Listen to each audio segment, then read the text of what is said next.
नमस्कार विद्यार्थ्यांनो, आपण सर्वांचं या व्हिडिओमध्ये सर्वप्रथम स्वागत करतो. आज आपण परिमिती हा घटक अभ्यासणार आहोत. आता परिमिती म्हणजे काय त्या अगोदर आपण सर्वप्रथम समजून घेऊया.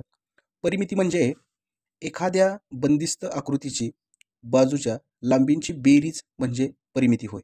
म्हणजे एखादी जर आपल्याला आकृती दिली तर त्या आकृतीच्या ज्या बाजू आहे, आकृतीची जी कडा आहे, त्या कडेची बेरीज म्हणजे परिमिती होय. ते आपण एका उदाहरणाच्या साहाय्याने पाहूया.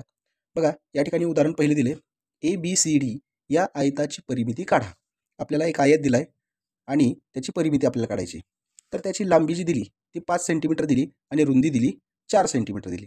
तर आपल्याला या आयताची काय काढायची, परिमिती काढायची. तर पहा, सर्वप्रथम व्याख्या काय सांगितली, तर बंदिस्त आकृतीच्या बाजूंची लांबींची बेरीज म्हणजे परिमिती होते.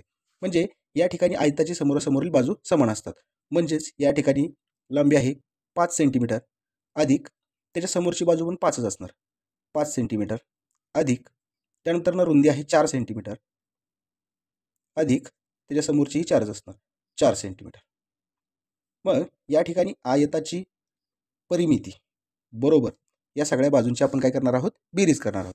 5 अधिक 5 10, 10 आणि 4 14 आणि 4 18. तर आयताची परिमिती तर 18 आणि याला युनिट कोणतं दिले, सेंटीमीटर दिले. तर ते युनिट तेच आपण लिहिणार आहोत, सेंटीमीटर. म्हणजेच ABCD या आयताची परिमिती आपल्याला मिळाली 18 सेंटीमीटर. त्याचप्रमाणे दुसरं एक एक्झाम्पल आहे, ते आपण पाहूया. एक्झाम्पल आहे, एका समभुज त्रिकोणाची बाजू 10 मीटर आहे, तर त्याची परिमिती किती. म्हणजे या ठिकाणी आपल्याला काय काढायची, परिमितीच काढायची. कशाची काढायची, आता त्रिकोणाची काढायची. आणि इथं काय केलं, आपल्याला एक बाजू दिलेली, ती बाजू आहे 10 मीटर दिलेली. पण सर्वप्रथम अगोदर आपल्याला प्रश्न व्यवस्थित वाचावा लागेल. एका समभुज म्हणजे हा जो त्रिकोण असणार समभुज असणार, म्हणजे त्याच्या तीनही बाजू कशा असणार, समान असणार.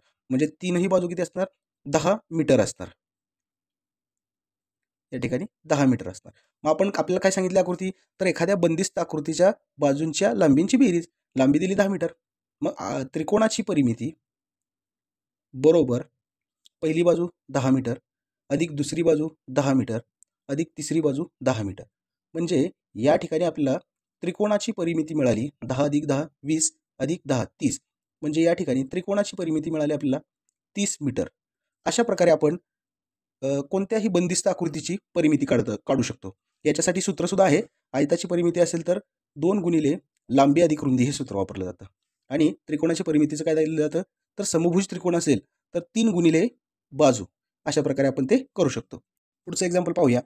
एका चौरसाची परिमिती 24 आहे, तर त्या चौरसाचे क्षेत्रफळ किती. ऑप्शन दिलेले आहेत 25 36 49 आणि 64.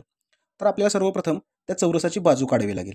मग चौरसाची बाजू काढण्यासाठी काय करावं लागेल आपल्याला, तर पहा, चौरसाची परिमितीचं सूत्र काय आहे, चौरसाची परिमिती बरोबर 4 गुणिले बाजू. या ठिकाणी आपल्याला बाजू काढायची. चौरसाची परिमिती 24 दिली, सूत्रात किमती टाकू. 24 बरोबर 4 गुणिले बाजू. या ठिकाणी हे 4 इकडे गुणिले बरोबर चिन्हाची इकडे गेल्यानंतर भागिले होईल. म्हणजेच या ठिकाणी बाजू बरोबर 24 भागिले 4 येईल. 4 एके 4 4 सख 24. म्हणजे आपल्याला या ठिकाणी बाजू मिळाली 6. म्हणजे ज्या चौरसाची परिमिती 24 आहे त्याची बाजू मिळाली आपल्याला 6.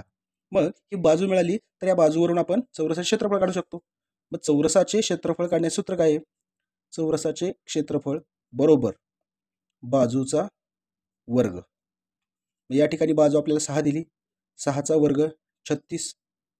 म्हणजे चौरसाचे क्षेत्रफळ या ठिकाणी आपल्याला मिळाले 36. ऑप्शन क्रमांक बी म्हणजे ऑप्शन क्रमांक 2 हे आपलं उत्तर असणार आहे. धन्यवाद.